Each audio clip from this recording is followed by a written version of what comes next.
Before I get started on advice, I want to start with a little bit of meditation on what exactly creating is. Creating is really as simple as having thoughts. You are the first audience of your creation as it comes into existence. And perhaps a thought is not a complete creation. Perhaps you have the thought to create something, and then only through creating it does the vision fully come together. It's not as though every creation is fully imagined before it becomes itself. But in general, if we look at the act of creation as simply being as simple as having a thought, then transcribing that thought, the act of bringing it into existence, while we might consider that to be the actual creation, what we would refer to as the creation, for the creator, there was already a previous creation. It is already an adaptation of whatever was in their mind that only they were really audience to. And a lot of what's in their mind will likely be represented in the work, but it will also likely encapsulate more things that were in the mind in a similar fashion to how a novel being adapted into a film will have to have many things trimmed out of it. The initial idea in translation to its existence has many things trimmed out of it, or many things that have been taken that were originally disambiguated and have now been crammed into a smaller piece, something that is more streamlined, and you see that a lot in film adaptation of books as well. So oftentimes a single sentence in a book, for instance, may be a condensed version of a much larger train of thought that was boiled down into this sentiment, even though it's possible that having been guided through the entire thought process behind the sentence would have given the audience a better understanding of exactly where the author was coming from. However, it could be possible that the author deliberately wants to boil it down to something that has more broad application, specifically so the audience has more ways that they can project onto it and relate to it themselves. But it is unavoidable that that will happen, because consumption in itself involves creation. I, as a creator, have never had the impression from anybody who has spoken to me that what they got out of my work is exactly what I intended, exactly what I put in, exactly what I got out of it.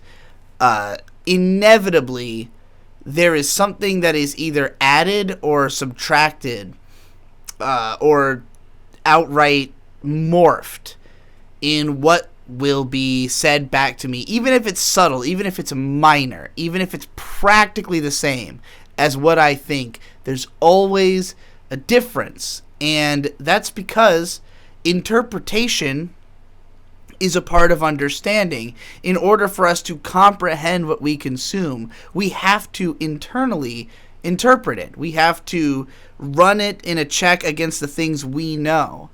So, for instance, if there is a word that I use in one of my videos that you don't know, then unless you look up that word, or even still, even if better yet, unless you actually know my understanding of that word, because I could be misusing it, unless we both have the same understanding of the word, there's a chance that some meaning will be lost.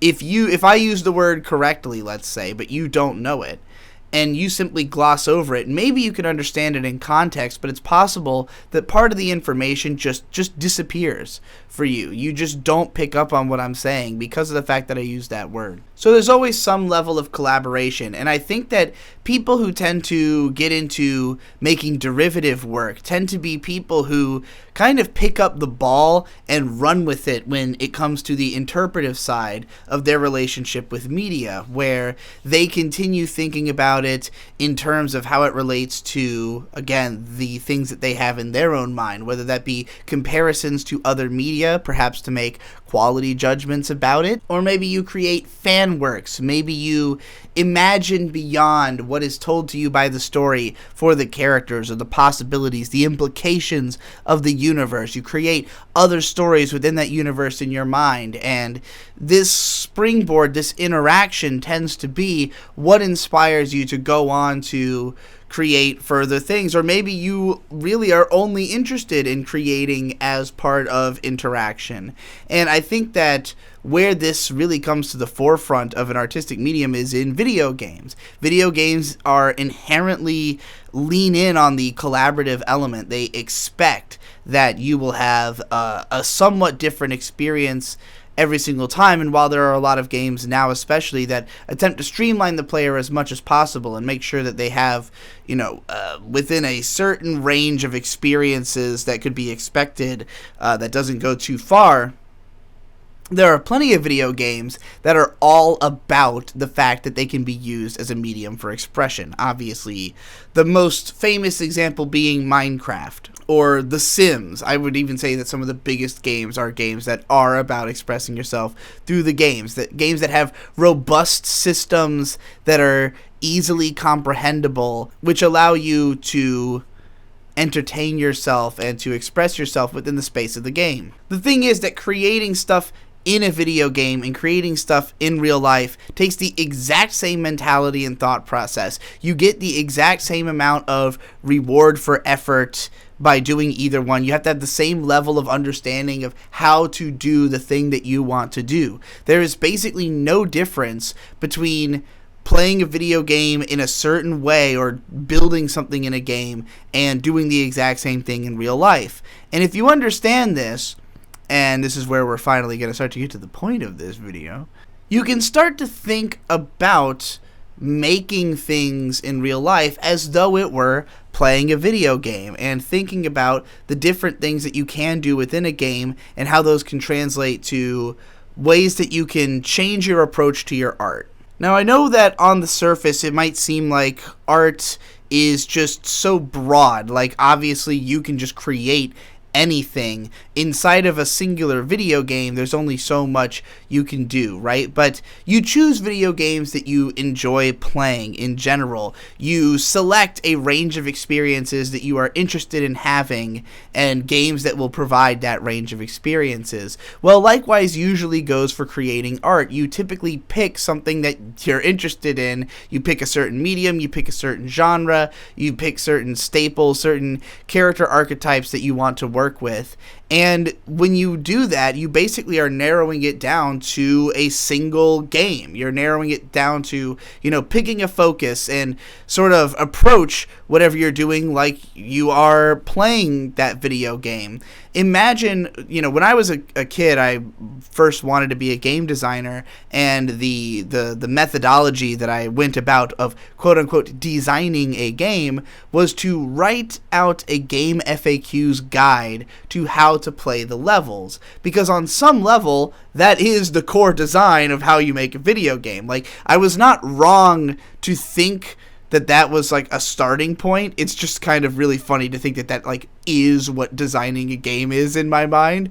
But yeah, you do need to basically just describe the game, and playing the game is describing the game. A game FAQ's guide is telling you literally what to do in the game. So when you approach creating something yourself, you also have to think of it as though you are writing the strategy guide for this thing by performing it. When I was writing my Kusomega Volume 1, one of the moments where I had to kind of stop and think about what to do next was after the Drudigan's pub scene and the scene where Takuma wakes up next to Exia. I had kind of explored most of the character setup that I wanted to do. I felt pretty confident about Takuma, and I was like, where do I take this story?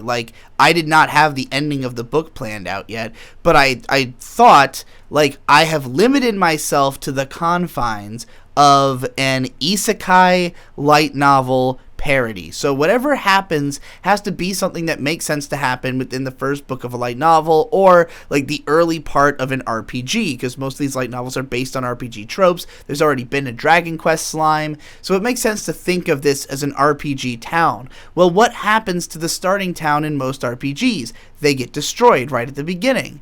Now, because this is a parody story, it would be extremely unexpected, even though in most contexts you would expect for the starting town to get destroyed because it's such a cliche, especially when the main character goes around and becomes friends with all these people and buddy, and even though he's supposed to be moving on from this place eventually, he's lingering here, there's plenty of death flags really going up, but you don't see it coming because it just doesn't seem like it's part of the nature of the story, even though it is exactly the nature of the story. It's, and then the justification for it was just a stroke of the fact that I always leave myself leads, basically. The reason I write so many extra details into my story, and granted, if Kusomega, let's say I were to finish the whole book series, if I were to do a proper edit of it, there's a bunch of details that could be removed because I didn't do anything with them later. The thing about the whole Chekhov's gun rule is that, you can't have the gun go off in the last scene if you never described a gun in the first scene. And if you're not planning ahead, then you just leave yourself a bunch of leads all over the story that you can pick up later if you want to. So all throughout Kusomega, you'll find those kinds of details where some stuff gets brought up that was in Volume 1 and Volume 2. Some stuff I literally forgot about because too much time passed between writing the two books. So I just didn't bring up a bunch of shit that I had brought up in Volume 1. Maybe it'll come up later. Maybe it won't. I don't really care that much because it's the nature of the story is not to worry about those kinds of small details. And that brings me to speedrunning. I am an art speedrunner. What is speedrunning? Well, speedrunning is where you basically cut out all unnecessary movement through your course through a game to play it perfectly. You play it as fast as possible. You find a route through the game, whether it is, in the traditional sequence of how the game is meant to be played or not, whether it utilizes glitches or not, whatever route you can find that will get you from point A to point B fastest, you try to do that, to execute it at the highest speed possible. So how do you speed run your art? Well, you cut out everything unnecessary and try to make it from point A to point B as fast as possible. So what are the things that are unnecessary in, say, writing a book? Well, things like making sure that every single detail is perfectly tight, that there are absolutely no plot holes or loose ends. The average reader won't notice those things. Those are things that you'll only notice once you start to dig deeper, and to even get to a point where you care enough to dig that deep would either mean that you were passionately interested in describing why this thing was not good, which, means that there is some reason you've taken a deeper interest, but more likely you would already be a fan of the thing if you were willing to look that deeply in. And that means that overall the good outweighs the bad. And while, if you want to create something that people are going to consider a masterpiece, or that you yourself might consider a masterpiece, you might need it to be airtight. But if that's not the goal of what you're trying to create, if your goal is to get from point A to point B as fast as possible, then all that matters is that the thing works in the end, that it is functional, that it is, able to be read and enjoyed. I mean, really, I guess it just depends on what you consider the end goal to be. Can you speedrun a masterpiece? Sure, it probably takes longer. But, if I'm speedrunning a book whose intention is not to be perfect, then the very first thing that goes is worrying about revision, worrying about making sure all the details are perfect.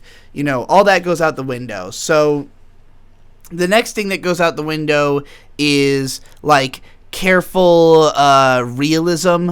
You know, like I'm willing to go a little bit more fantastical and abstract, maybe have characters make more emotional decisions, not try to worry too much about the logic of what's going on. As long as it feels like it makes sense, that's a little bit more what I'm going for, you know? So like just taking the approach of writing in that mindset of like, don't sweat the details, just go, allows me to write way faster. And then I can go back through and it's much easier to perform cleanup on something that you have already made with like a kind of Spartan mentality.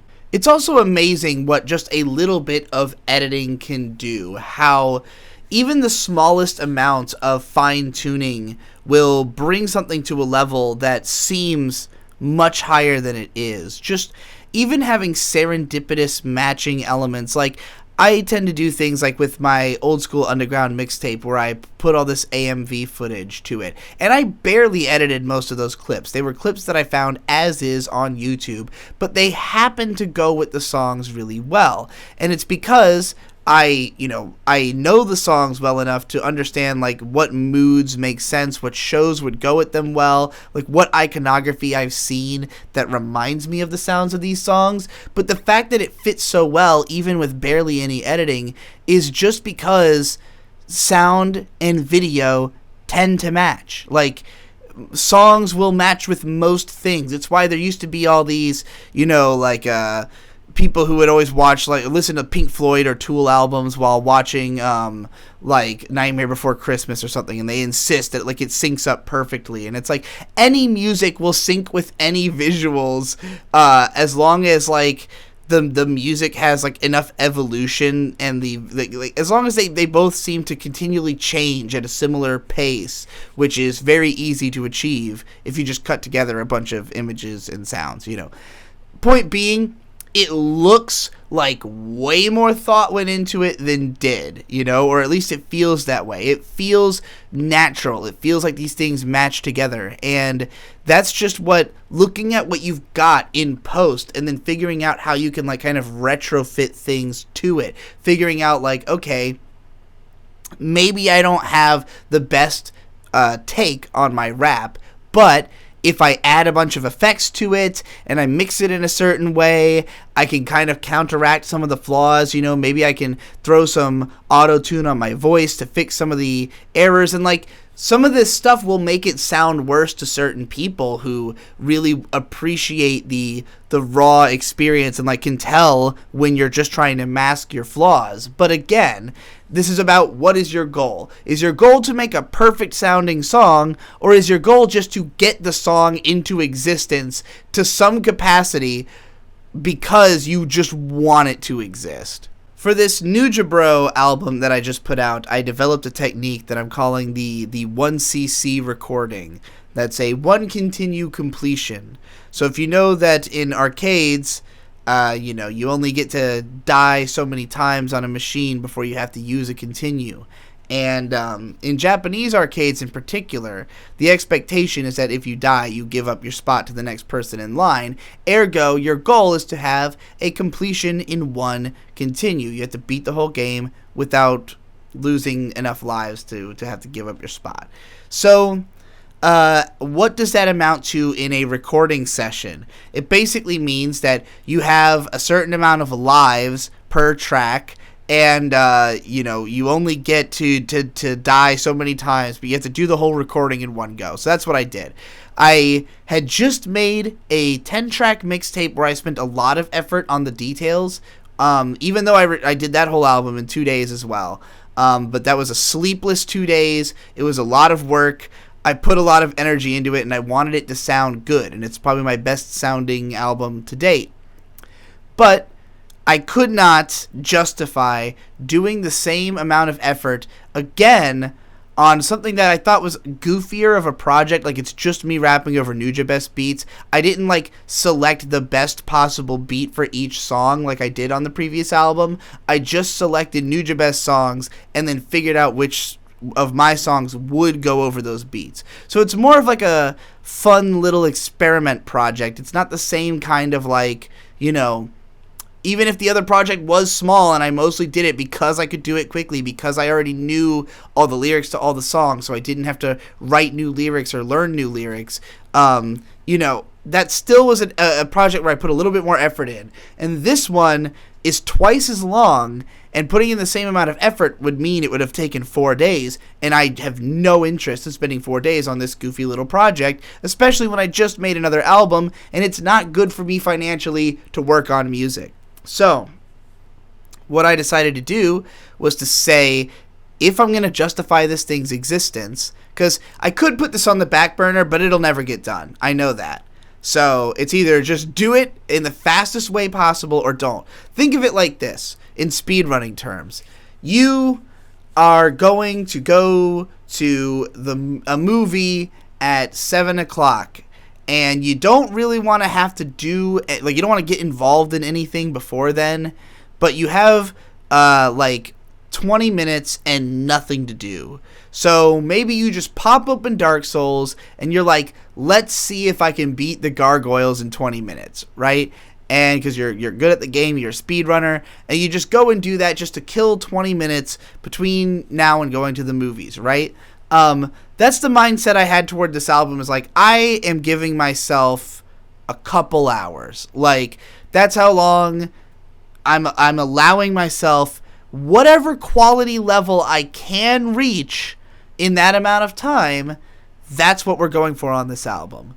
So I played each song, and I recorded no more than 2 takes per track, pretty much. I mean, if I fucked up, I restarted. So I didn't fuck up that many times. There are definitely a bunch of fuck ups that are still on the album, but they're minor. They just weren't, and they distract me, but I don't consider them distracting enough. Like, I told May afterwards, like, yeah, despite all the flaws, she's like, I didn't notice any mistakes. And I'm like, well, you weren't bothered by the out-of-tune singing either. So, clearly this doesn't matter.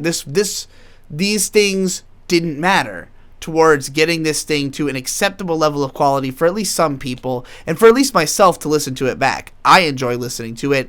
That's my benchmark. My motto has always been, don't make any content that I wouldn't consume myself.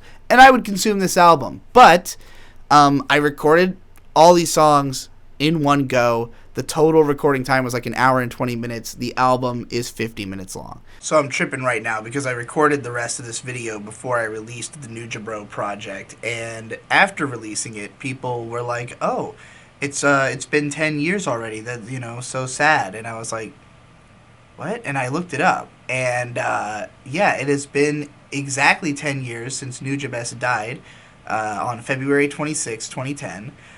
I recorded this entire album in one go on the 26th, having no idea that we were even in the vicinity of this anniversary, having not known the date of his death. But there I was on that day recording the entire album like a man possessed. Make of that what you will. And this is only possible because I know all these raps. They're all ones that I've practiced continually. And, it's pretty easy to rap over Nujabes because it's lo-fi hip-hop, so you don't have to really multi-track your vocals or anything. I knew the mixing process would be easy. Everybody hates my mixing anyways, so it really doesn't matter. Like, I know I can't do it good enough to sound great, so I'm not going to worry about trying to make the mixing sound perfect because I know I can't. So,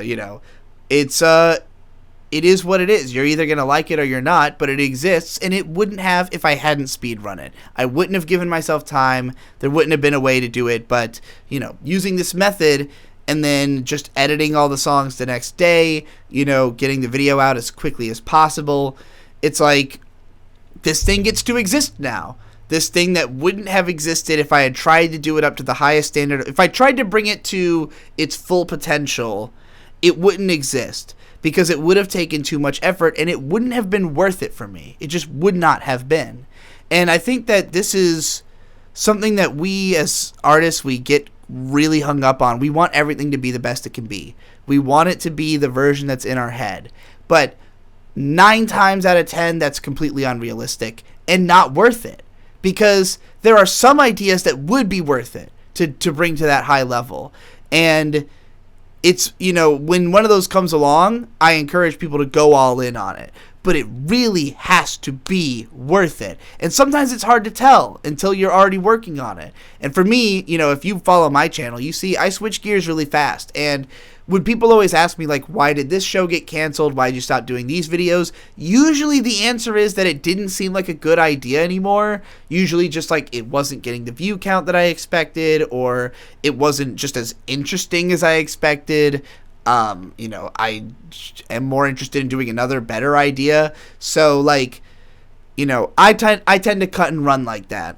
But when I have something that's like, for instance, that Apocalypse Zero video that's done fairly well, and I really put, like, pretty much as much editing effort as I ever would put into a video into that video, because I thought this is a video that deserves the editing. It will be popular. It will be interesting. So, like, it deserves to be fully realized. And meanwhile, this Nujabro video, like, I don't own these beats. I can't sell this. Performing over Nujabes songs is fairly cliche anyways. There's tons and tons of stuff over his music. This is not a very original idea. It's just a fun thing to throw together. So again, if I wanted it to exist, it had to be Speedrun. And I'm really glad that it exists now. Like, it will always exist. And even though it will always be flawed, every time I listen to it, I will think about the fact that it's not as good as it could have been. It nonetheless at least will exist, and I can listen to it, and I can enjoy it, and I don't have to continually have it in the back of my head every time I listen to a Nujabes song that I never made this album, So that's how I like to live my life anyways. Hopefully it helps you out to think of it that way. Oh, and here's a clip, since, I should fucking promote. In the last video I did, I talked about how, I should be playing my music at the end of every video, and then did not do that. So, hopefully the fact that I'm saying it on camera right now will mean that when I'm in the editing bay, I will listen to myself and play the song now.